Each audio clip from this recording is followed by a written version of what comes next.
जय माता दी। Hello friends, Radhe Radhe, हरे कृष्णा।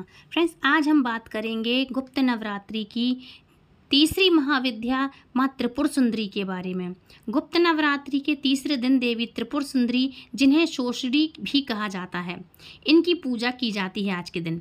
इस दिन भक्त देवी की कृपा प्राप्त करने के लिए उनकी पूजा अर्चना करते हैं, जो यौवन, आकर्षण और प्रेम का प्रतीक देवी मानी जाती हैं। इनकी पौराणिक कथा क्या है?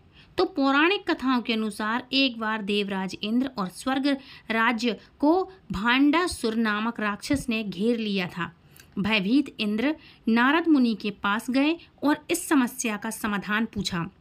नारद मुनि ने उन्हें आधा शक्ति की पूजा करने की सलाह दी।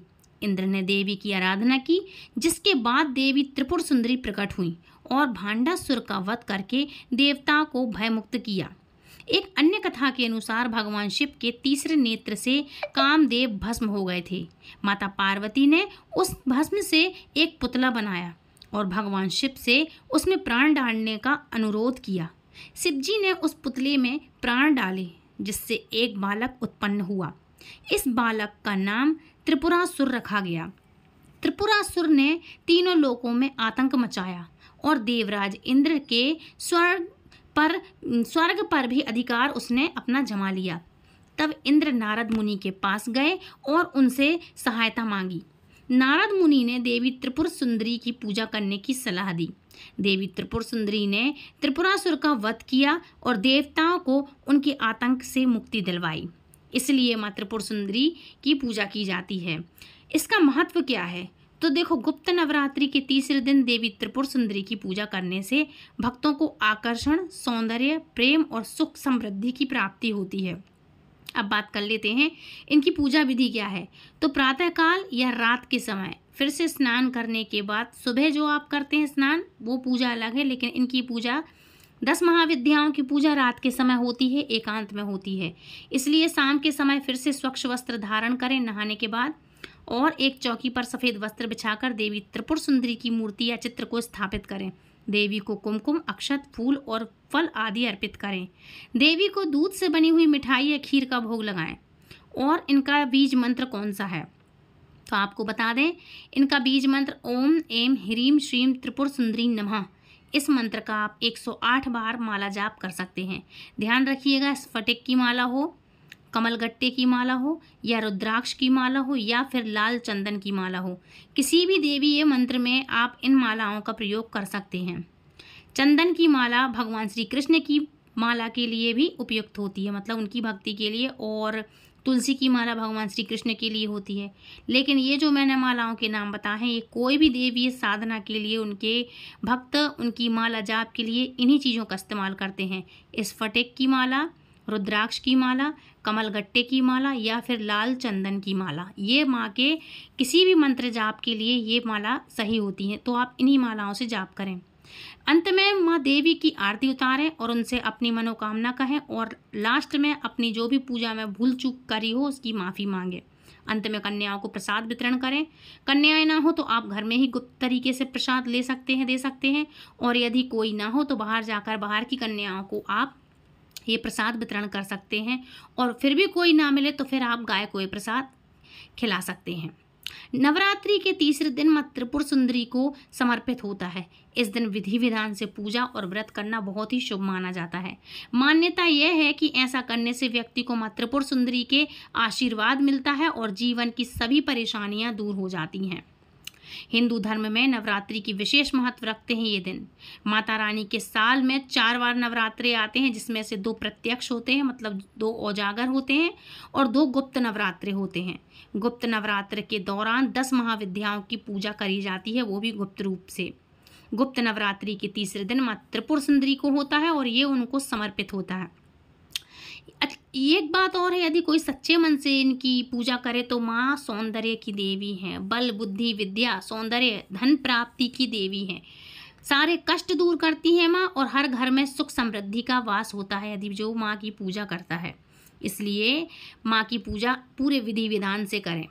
अब बात कर लेते हैं इसकी विधि क्या है पूजा करने की। तो गुप्त नवरात्रि के तीसरे दिन माँ त्रिपुर सुंदरी की पूजा करने के लिए सुबह ब्रह्म मुहूर्त में स्नान करके सफ़ेद रंग के वस्त्र धारण कर लें। उसके बाद एक चौकी पर गंगा जल छिड़ककर उसे शुद्ध कर लें। उत्तर दिशा की ओर मुख करके बैठें और उसके बाद चौकी पर सफ़ेद रंग का कपड़ा बिछाकर माँ त्रिपुर सुंदरी की तस्वीर या मूर्ति स्थापित करें। इसके बाद माँ त्रिपुर सुंदरी को कुमकुम लगाकर उन्हें अक्षत चढ़ाएं। ध्यान रखिएगा, मैंने हर वीडियो में बताया है कि अक्षत आपको साबुत लेना है, मतलब साबुत अक्षत। टूटे हुए अक्षत किसी भी पूजा में काम नहीं आते, वो खंडित अक्षत हो जाते हैं, पूजा भी आपकी खंडित मानी जाएगी। इसलिए किसी भी पूजा में आप अक्षत रखें तो साबुत वाले रखें, लंबे वाले चावल। अक्षत फल फूल चढ़ाएं। इसके बाद माँ को दूध से बनी हुई मिठाइयों का भोग लगाएं और सच्चे मन से माँ त्रिपुर सुंदरी की विधिवत पूजा अर्चना करें और इस मंत्र का जाप करें जो मैंने आपको बताया है। ठीक है, अब बात करेंगे त्रिपुर सुंदरी माँ की पूजा करने के लाभ क्या होते हैं। तो माँ त्रिपुर सुंदरी को यौवन और आकर्षण की देवी माना जाता है। इनका पूजा करने से व्यक्ति को आकर्षण और सौंदर्य प्राप्त होता है। साथ ही वैवाहिक जीवन में चल रही कलह, कलेश, कष्ट, तनाव, इन सभी चीज़ों से, आर्थिक तंगी, परेशानियाँ, ये सभी चीज़ें दूर होती हैं। और माँ त्रिपुर सुंदरी की पूजा करने से व्यक्ति के मान सम्मान में भी वृद्धि होती है। इसके अलावा माँ त्रिपुर सुंदरी की आराधना करने वाले व्यक्ति को मोक्ष की प्राप्ति होती है। माँ त्रिपुर सुंदरी को 10 महाविद्याओं में से तीसरी विद्या बताया गया है। कहा जाता है कि माँ त्रिपुर सुंदरी तीनों लोकों में सबसे सुंदर हैं। शास्त्रों के अनुसार इन्हें माँ पार्वती की प्रतिनिधित्व करने वाली देवी माना जाता है। इन्हें तांत्रिक पार्वती भी कहा जाता है। माँ त्रिपुर सुंदरी सभी कर्मों का बहुत शीघ्र फल प्रदान करने वाली देवी मानी जाती हैं। माँ त्रिपुर सुंदरी 16 कलाओं से युक्त हैं और इनकी पूजा करने से सभी कर्मों का बहुत ही शीघ्र फल प्राप्त होता है। मतलब यदि हमने पूजा पाठ की है या माँ की आराधना कर रहे हैं तो हमें बहुत ही जल्दी, शीघ्र से शीघ्र, अति शीघ्र, जल्दी से जल्दी सारी चीज़ों का फल प्राप्त होता है। तो ऐसी है माँ त्रिपुर सुंदरी। इनको षोडशी भी कहा जाता है क्योंकि ये कन्या रूप में है और कन्या रूप में बहुत ही सुंदर, सबसे सुंदर देवी हैं और इनकी आकृति सोने की तरह चमकती है, इसलिए इनको षोडशी नाम भी बोला जाता है। तो तीसरे दिन माँ षोडशी की पूजा आपको करनी चाहिए और त्रिपुर सुंदरी की पूजा के नियम जो मैंने आपको बताया है उसे सच्चे मन से आप ज़रूर से करिएगा। अब बात करेंगे आषाढ़ मास के गुप्त नवरात्रि के चौथे दिन के बारे में। चौथा दिन माँ कूष्मांडा को अर्पित होता है और 10 महाविद्याओं में चौथा दिन माना जाता है माँ भुवनेश्वरी देवी के बारे में। तो अब हम कथा करेंगे माँ भुवनेश्वरी देवी की, लेकिन उसके पहले चौथे दिन का हम पंचांग जान लेते हैं।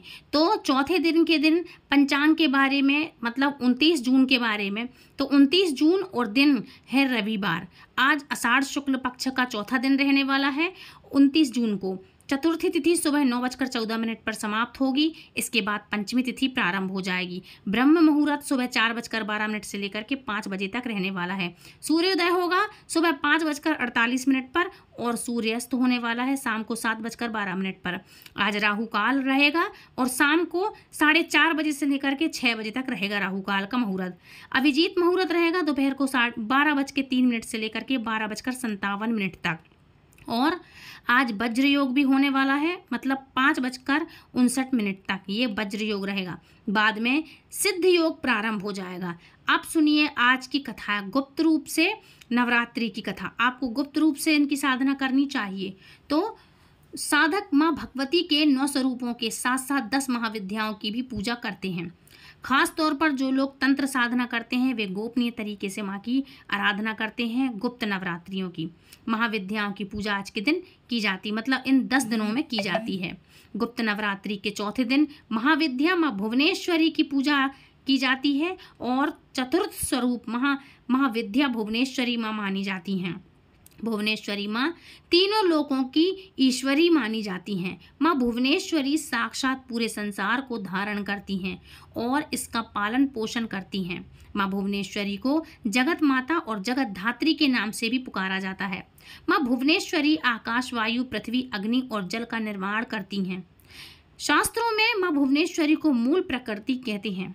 शास्त्रों में वर्णन मिलता है कि माँ भुवनेश्वरी भगवान शिव के वाम भाग में सदैव विराजमान रहती हैं और इनकी पूजा करने से अपार ऐश्वर्य की प्राप्ति होती है। जीवन की सभी समस्याएं दूर हो जाती हैं और माँ भुवनेश्वरी की पूजा करने वाले भक्तों की सभी मनोकामनाएं बहुत ही शीघ्र पूरी हो जाती हैं।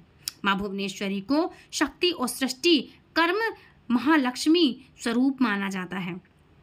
आदि शक्ति भगवती माँ भुवनेश्वरी भगवान शिव की सभी लीलाओं में उनकी सहचरी मानी जाती हैं, उनकी सदा सहचरी हैं, सदा उनके साथ साथ रहती हैं।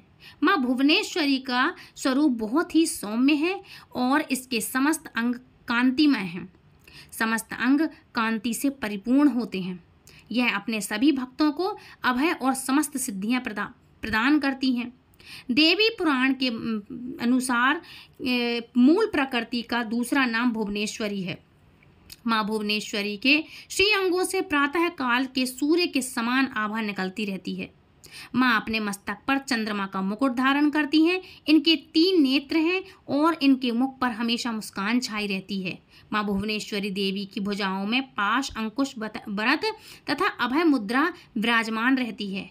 गुप्त नवरात्रि में माँ भुवनेश्वरी की पूजा करने के लिए सबसे पहले स्नान करने के बाद साफ स्वच्छ वस्त्र धारण करें।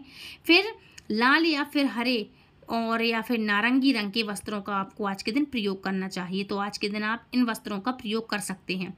आप किसी एकांत कमरे में या अपने घर के पूजा कक्ष में पूर्व दिशा की ओर मुख करके बैठ जाएं। पूजा करने के लिए हमेशा ऊनी आसन का प्रयोग करें। अब अपने सामने एक लकड़ी की चौकी रखें, साफ वस्त्र बिछा करके उस पर गंगा जल छिड़कें, शुद्ध कर लें उसको।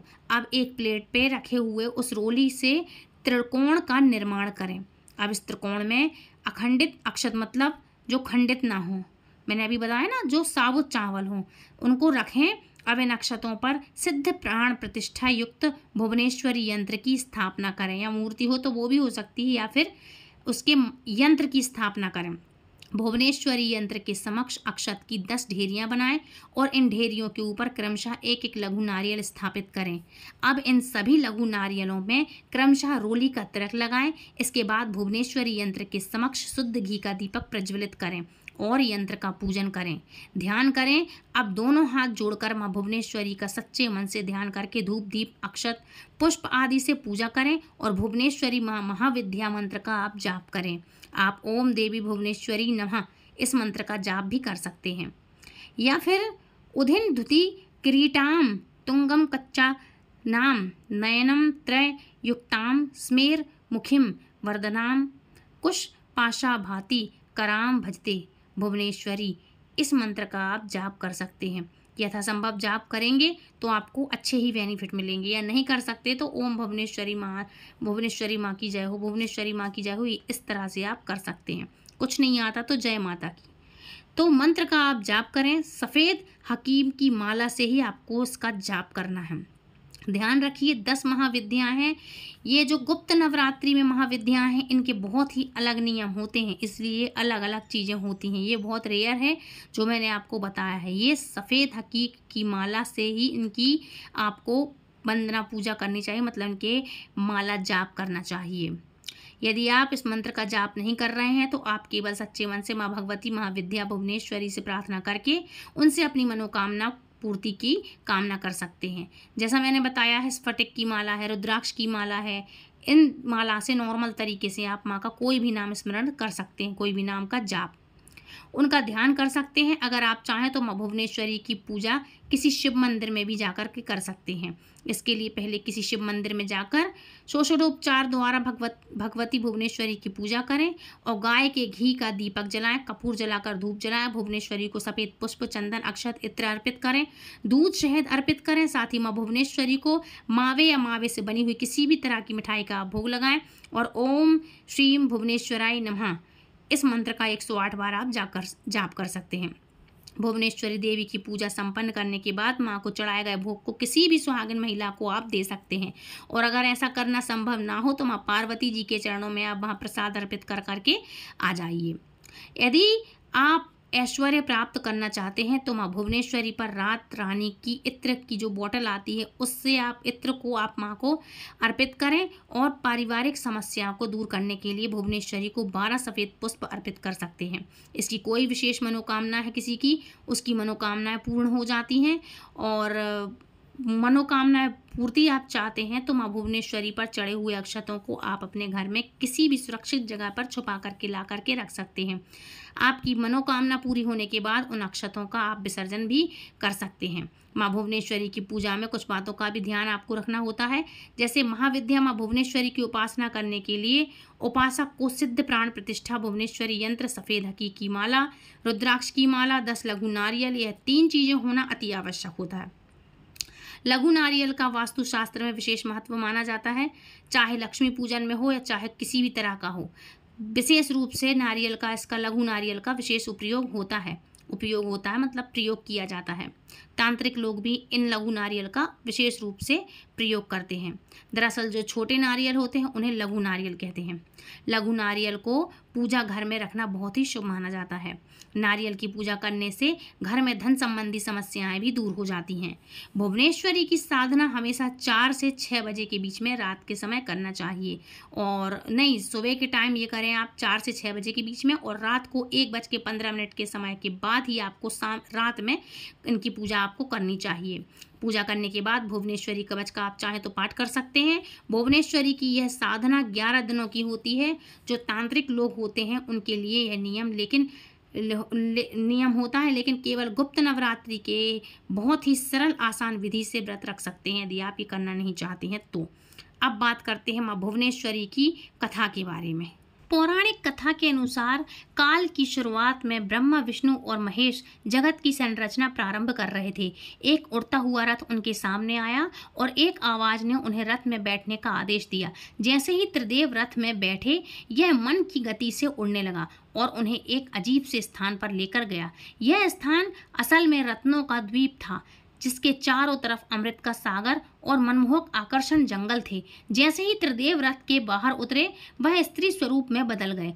उन्होंने उस द्वीप का अच्छी तरह मुआयना किया। वहां उन्हें एक शहर मिला। उस शहर के चारों तरफ सुरक्षा की 9 परतें थीं और इस शहर की सुरक्षा उग्र स्वभाव के भैरव, क्षेत्रपाल, मातृका और दिग्पाल कर रहे थे। जैसे ही वह शहर के अंदर गए, शहर का सौंदर्य और विकास देखकर मंत्रमुग्ध हो गए। आखिरकार वे शहर के अंदर स्थित मुख्य राजमहल में पहुंचे, जिसका नाम चिंतामणि गृह था और जिसकी सुरक्षा योगिनियां कर रही थीं। यह शहर श्रीपुर था, देवी भुवनेश्वरी की राजधानी, जो मणिद्वीप की रानी थी। जैसे ही त्रिदेव महल के अंदर घुसे, उन्हें देवी भुवनेश्वरी के दर्शन हुए। उनकी छटा लाल रंग की थी, उनकी 3 आँखें, 4 हाथ थे तथा उन्होंने लाल रंग के आभूषण पहने हुए थे। उनके शरीर पर लाल चंदन का लेप लगा था तथा उन्होंने लाल कमल की माला पहनी हुई थी। बाएं हाथ में उन्होंने अंकुश और पास पकड़ा हुआ था तथा दाहिने हाथ से वो अभय और वरदा मुद्रा दिखा रही थी। उनके मुकुट अर्धचंद्र रूपी मणि द्वारा सुसज्जित था। वह त्र्यंबक भैरव की बाईं गोद में बैठी हुई थी, जो श्वेत वर्ण के थे। उन्होंने श्वेत वस्त्र पहने हुए थे और उनके बाल उलझे हुए थे तथा उनके सर पे ऊपर की अर्धचंद्रमा एवं गंगा नदी थी। उनके 5 चेहरे थे तथा हर एक चेहरे में 3 आँखें थी। उनके 4 हाथ थे तथा उन्होंने त्रिशूल फरसे लेने के साथ वरदा और अभय मुद्रा भी प्रदर्शित की हुई थी। देवी भुवनेश्वरी और त्र्यंबक का भैरव पंचप्रेत आसन पर विराजमान थे। पंचप्रेतासन वह सिंहासन है जिसमें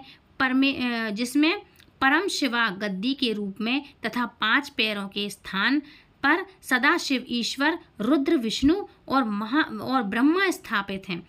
इन सब की सेवा में अनेक योगिनियां थीं। इनमें से कुछ पंखा डुला रही थीं, कुछ कपूर डालकर पान के पत्ते समर्पित कर रही थीं, कुछ नए शीशे पकड़ी हुई थीं, कुछ घी, शहद और नारियल पानी समर्पित कर रही थीं, कुछ माता के बाल का श्रृंगार करने के लिए तैयार थीं, कुछ देवी के मनोरंजन के लिए नृत्य तथा गायन में लिप्त थीं।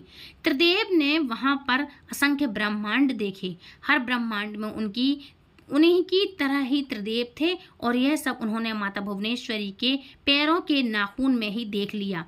कुछ ब्रह्मांड ब्रह्मा द्वारा बनाए जा रहे थे, कुछ विष्णु द्वारा पाले जा रहे थे तथा कुछ रुद्र द्वारा संहारित किए जा रहे थे। त्र्यंबक मतलब ब्रह्म की इच्छा शक्ति द्वारा उत्पन्न भुवनेश्वरी ने त्र्यंबक के 3 स्वरूप बनाए, ब्रह्मा, विष्णु और रुद्र। इस तरह त्रिदेव त्र्यंबक के 3 रूप हैं। तत्पश्चात देवी भुवनेश्वरी ने अपनी शक्तियां त्रिदेव को प्रदान की। ब्रह्मा के लिए देवी सरस्वती, विष्णु के लिए देवी लक्ष्मी तथा रुद्र के लिए देवी काली का निर्माण किया तथा उन्हें उनकी जगहों पर स्थापित किया। ब्रह्मा और सरस्वती ने मिलकर एक ब्रह्मांड रूपी अंडा बनाया। रुद्र और काली ने इसे तोड़ा जिससे पंचतत्व स्वरूप में आए। इसके बाद पंचतत्व का उपयोग करके ब्रह्मा और सरस्वती ने संपूर्ण ब्रह्मांड की रचना तथा विष्णु और लक्ष्मी ने उनके पालन पोषण का हर कार्य किया। अंत में रुद्र और काली ब्रह्मांड को समाप्ति की ओर ले गए ताकि सरस्वती और ब्रह्मा पुनर्रचना शुरू कर सकें। इसलिए ब्रह्मा और विष्णु महेश का आपने सुना होगा कि तीनों पृथ्वी के संसार के पालनहर्ता हैं। ब्रह्मा जी सृष्टि की रचना करते हैं, विष्णु जी पालन करते हैं और स्वयं रुद्र भगवान इनका संहार करते हैं ताकि सृष्टि का क्रम स्वतः ही अपने आप चलता रहे। तो फ्रेंड्स, ये थी माँ भुवनेश्वरी माँ की कहानी। आई होप आप आज की कथा आपको पसंद आई होगी। यदि वीडियो पसंद आई तो प्लीज़ वीडियो को लाइक शेयर कमेंट करें, चैनल सब्सक्राइब करें, दूसरों तक शेयर करें ताकि दूसरे लोग भी हमारी माँ की पौराणिक कथाओं से जुड़ सकें और इनका बेनिफिट उठा सकें। तो मिलती हूँ नेक्स्ट वीडियो में, तब तक के लिए राधे राधे, हरे कृष्णा, जय माता की।